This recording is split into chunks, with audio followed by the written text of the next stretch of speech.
Ya Omar Bongo hapa. Ati mimi nashangaa na watu wengine hasa viongozi.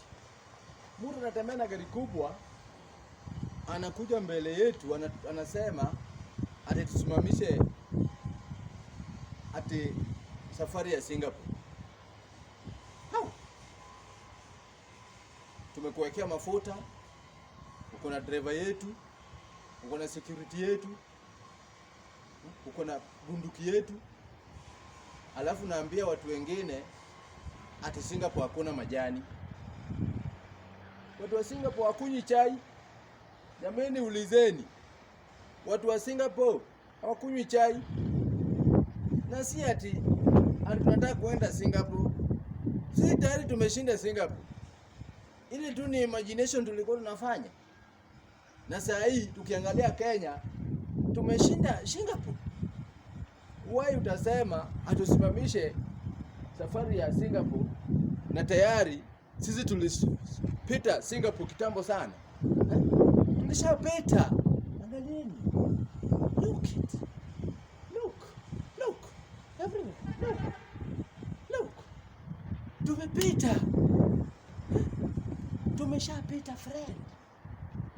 Hii simami. Na hii itazunguka.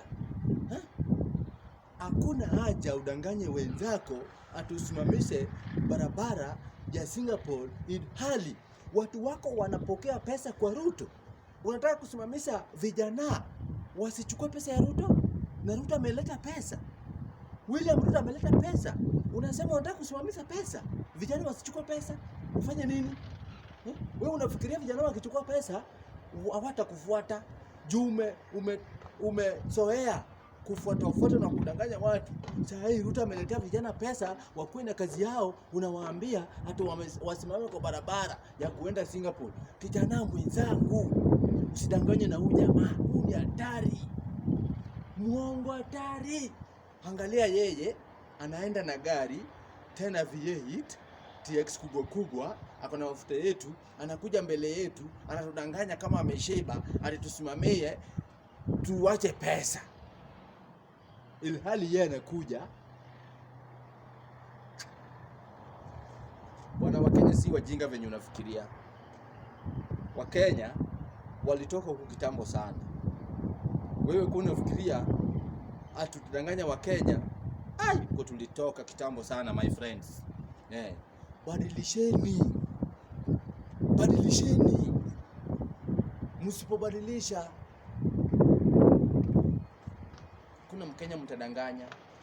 Hapa Ruto amekuja education kila kitu, Wakenya wameelemika, wajanja. My friend, wajanja. Simba nani?